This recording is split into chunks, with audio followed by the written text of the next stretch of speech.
Neutral Zone Infraction / That Media York Sports Show. Again! Again! And now we're going to do our favorite and least favorite players from the 4 teams in the AFC North. This includes Pittsburgh, Cleveland, Cincinnati, and Baltimore. And I'm a little troubled. We're gonna go in alphabetical order. I'm troubled. You're troubled. Why are you troubled? What's Well, your trouble? I'm not sure if Cleveland's really a pro team anymore. Doug, they are going to be improved. I guarantee it. Okay, wait, I wait. guarantee they will win more than 0 games. Okay, improve from 0 and okay. It's going to be awesome. Cleveland's going to throw a huge party. So your first team would? We're going to start Baltimore. We're going to go alphabetically or alphabetical here. Okay. And there's a reason Pittsburgh's last on that as well. Not just because I just want to do them last.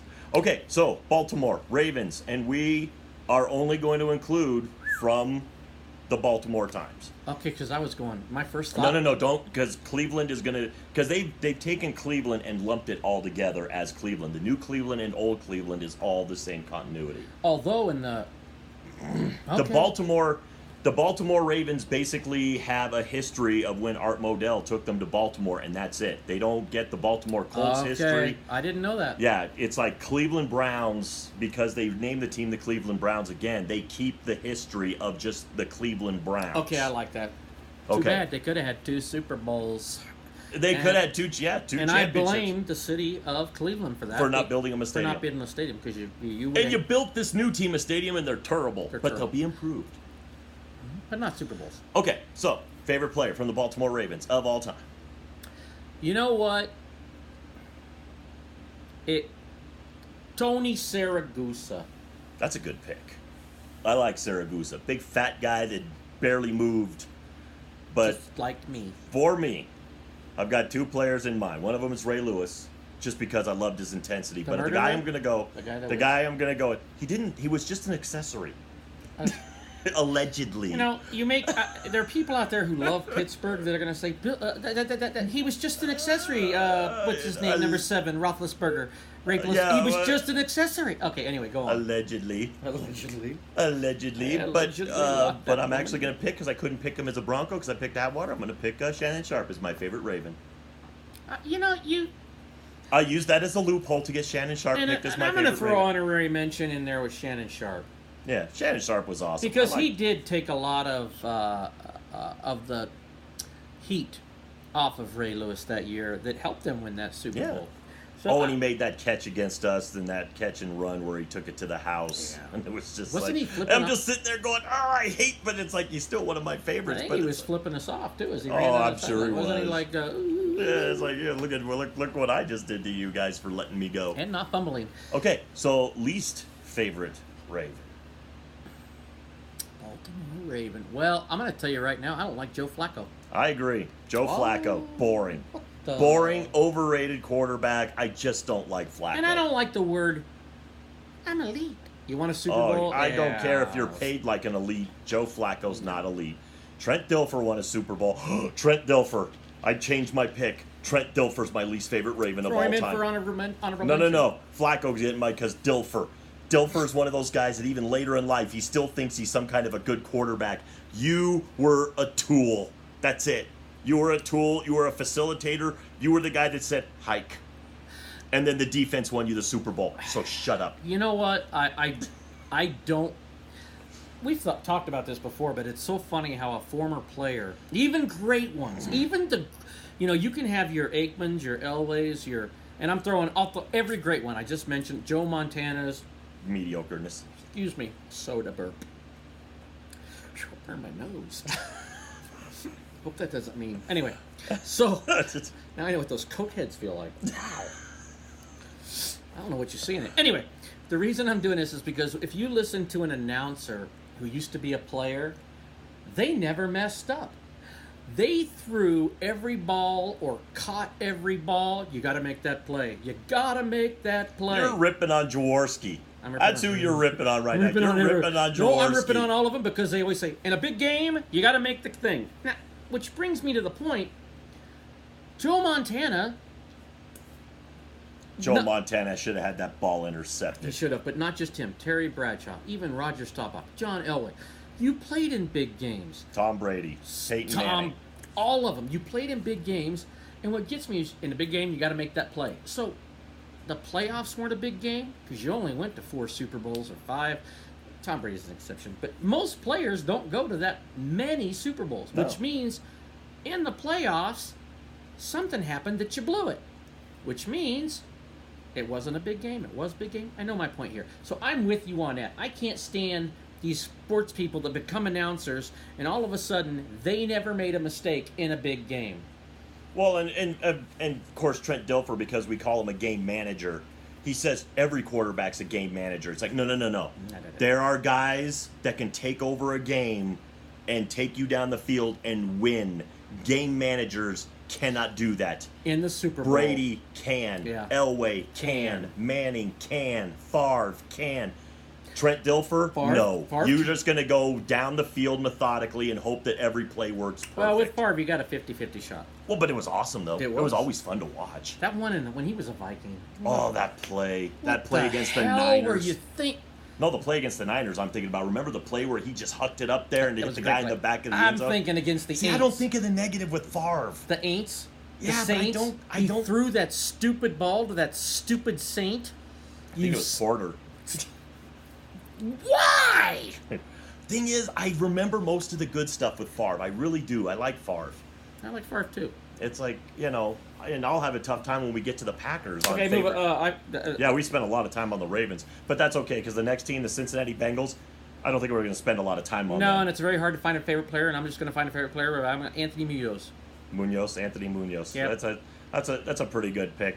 I don't know. For me, I'm going to go. Well, that's tough. I just don't really have that many favorite players. I threw it off the top.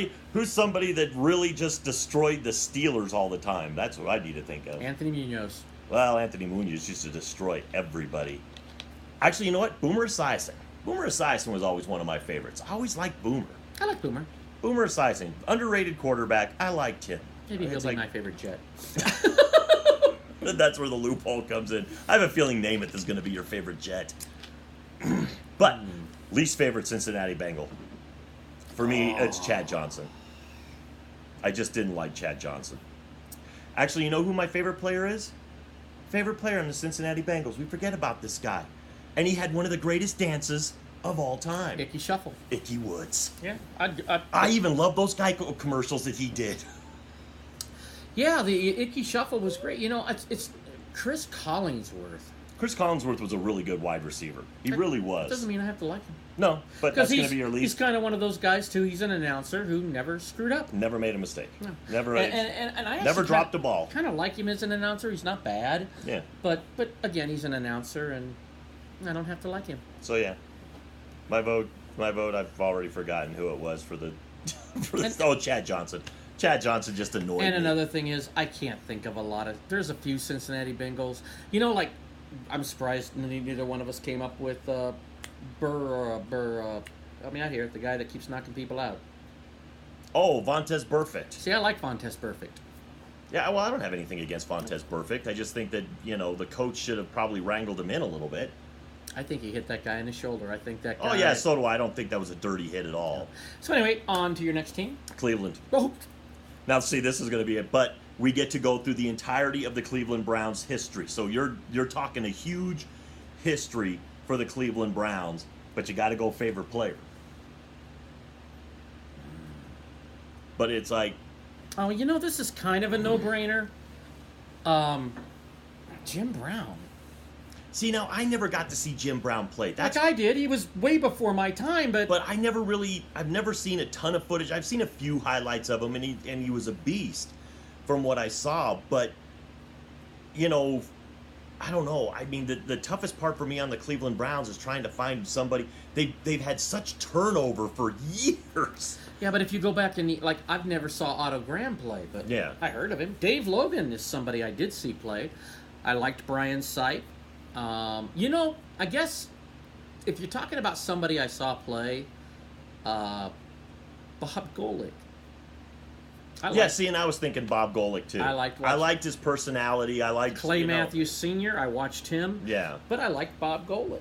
If you're talking about I liked Webster Slaughter when he was there. They had some good They teams. had some good players. I didn't even really hate Bernie Kosar because he fine. lost to us. So it's not like I ever. It's not like he pissed me off or anything. He didn't make me mad.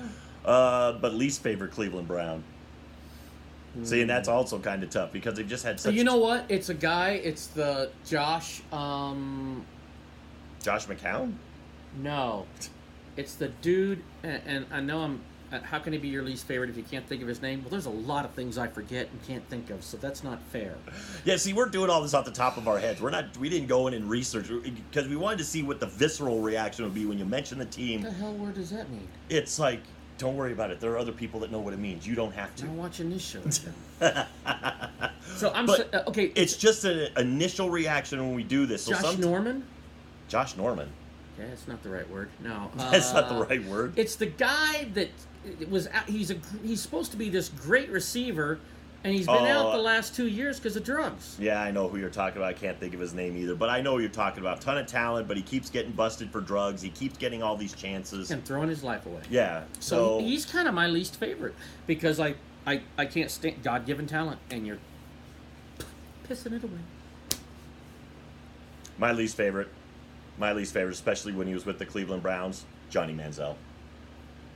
When he was with the Browns, could not stand him, do not like him, did not root for him, rooted against him heavily. Johnny Manziel, enough said. Least favorite Cleveland Brown. Not quite. Randy actually had a dream where he took Johnny Manziel's essence. And in that dream, he took the essence, and Manziel could not get... This is a true story. Manziel couldn't catch me. No. It's a true story. This is how bad he hates Johnny Manziel. Yeah. The funny part is, you like Johnny Manziel now. I am now more. I don't want him to fail miserably. I want him now to be. I want him to be a better person, And if he becomes a better person and becomes a better player all at the same time, that's what I'm rooting for here. I don't want him to. I don't want him to suffer for the rest of his life. If he wants to get better, I want him to get better. And the funny thing is, Randy, we did a show on this where we talked about him taking the essence. And I smashed it on the ground. I got to the very end of all these buildings I was jumping on, and I smashed it on the ground and exploded it. I thought you were... And that was after. That's when his downturn in his career started happening. So, is there any way for you to get his essence to give it back to him if this ever happens? No. It's in little pieces now, so it may never come back. I'm sorry. It's just the way it is. It's like, that's how much he angered me. That's hard cheese. I smashed his essence. It was in a box. I smashed it into bits. As Sheldon Cooper would say, hard cheese, Crypty. Anyway, Okay. Johnny Manziel, there is a thing as glue. It doesn't sound like your essence is that big. Maybe you can put it back together. Anyway. Maybe there wasn't that many pieces to it. Who's next? Pittsburgh.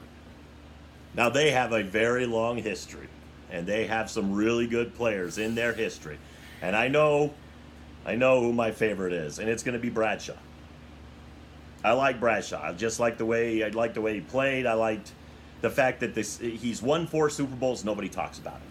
They talk about him all the time. No, they don't. They don't mention him as one of the great quarterbacks. They say he won 4 Super Bowls, but when you mention the greatest quarterbacks of all time, he wasn't. They don't mention Bradshaw. He won 4 Super Bowls.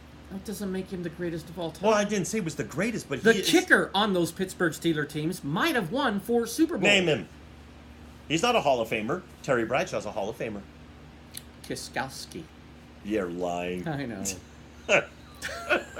His name... That's obviously a Bears name. His name was Lendetta. No, it wasn't. It was Grammatica. You know what?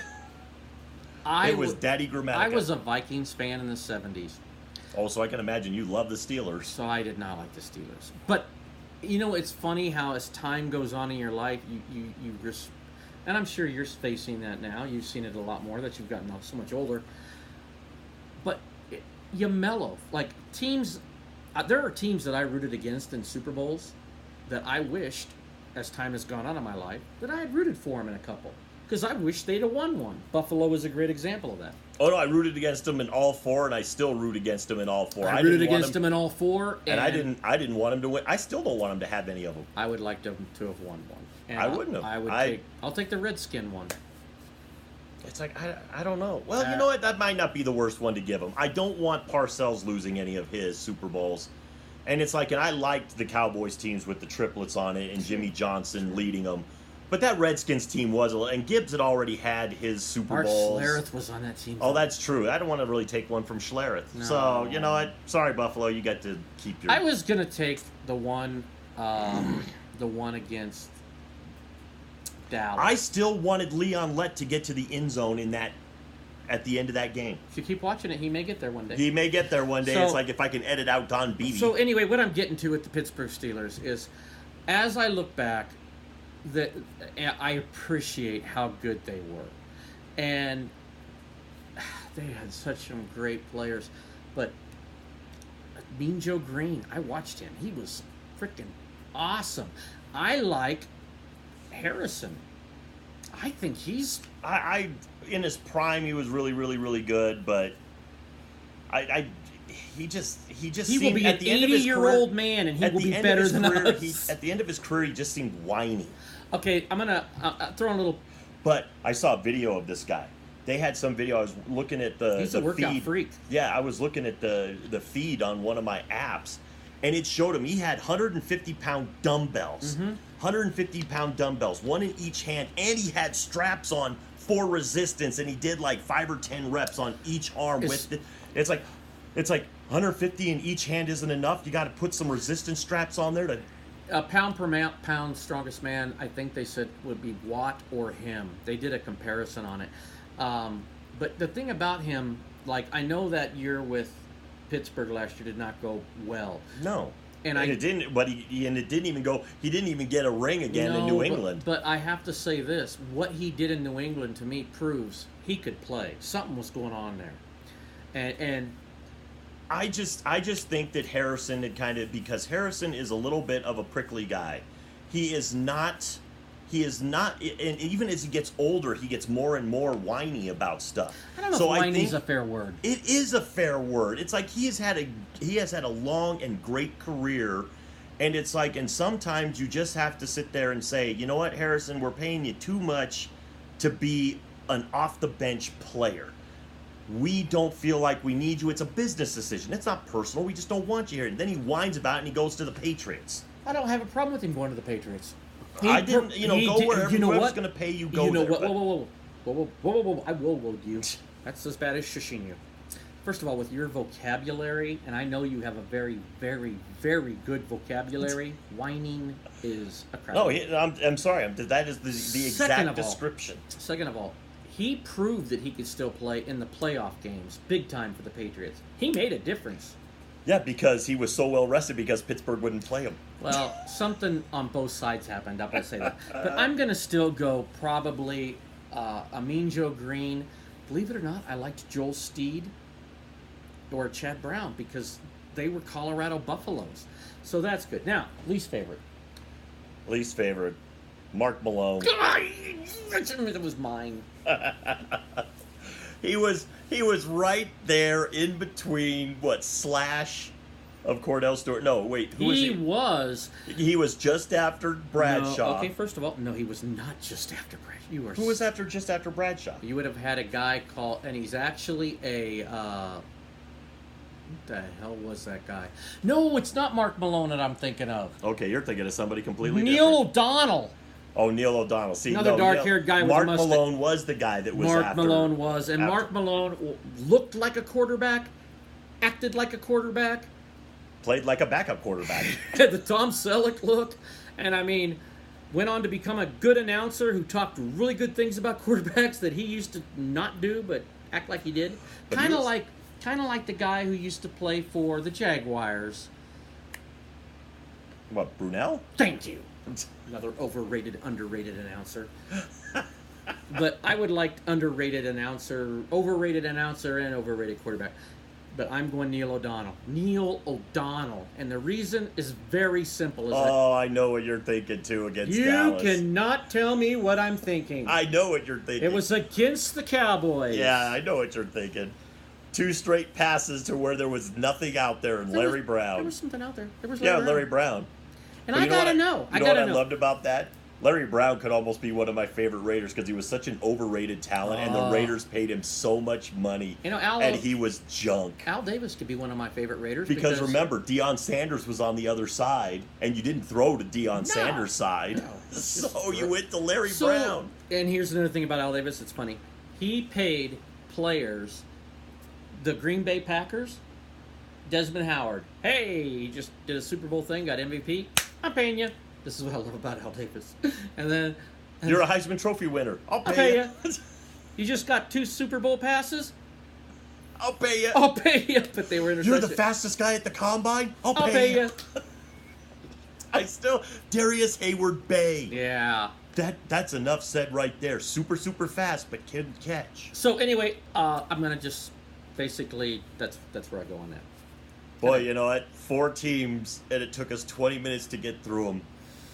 Well, the Steelers, it's hard, but I'm going Neil O'Donnell. You blew it. And I was even for the Cowboys, and it's still going, oh, my God. I would say I was for the Cowboys in that one, too, so it didn't matter to me. I'm just watching them going, wow, there's nobody over there. Okay, well, this was Neutral Zone Infraction / That Mediocre Sports Show, and this is Randy, and he would like to say...